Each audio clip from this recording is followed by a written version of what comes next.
আসসালামু আলাইকুম। দেখেন কি একটা অবস্থা, আমার টেকনিশিয়ান ডিল করতে গিয়ে পাইপ ছিদ্র করে ফেলেছে। তো দেখেন কি একটা অবস্থা। তো আমরা এটা পার্মানেন্টলি একটি সলিউশন দেওয়ার চেষ্টা করব।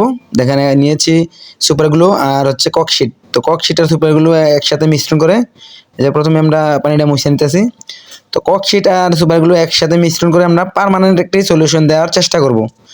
তো আমরা পূর্ববর্তী আগেও এইভাবে কাজ করে দেখেছি যে এটার ফিডব্যাক খুবই ভালো।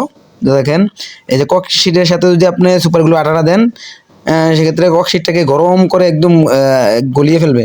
গলিয়ে কিন্তু একদম পাইপের সাথে, পাইপের গায়ের সাথে কিন্তু একদম অ্যাডজাস্ট হয়ে আপনার এই যে ছিদ্রটা বন্ধ হয়ে যাবে। দেখেন একদম প্লাস্টিকের মতো হয়ে গেছে। তো এইভাবে আপনারা চাইলে আপনাদের এই ধরনের সমস্যা হলে সমাধান নিতে পারেন। এই যে আপনার লাগবে ককশিট আর হচ্ছে সুপার গ্লু।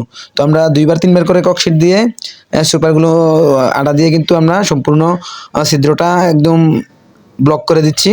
তো এটা কিন্তু পার্মানেন্ট একদম পাইপ যেমন এমনই থাকবে, আর লিকেজ করার কোনো সম্ভাবনা থাকবে না। তো আপনারা চাইলে কিন্তু নেগেটিভ পজিটিভ অথবা মামা বাগিনা গান দিয়েও এই সমস্যার সমাধান দিতে পারেন। তো আমরা হাতে নাগালে পাই নাই বিদায় এইভাবে কাজটা করে দিয়েছি, আলহামদুলিল্লাহ।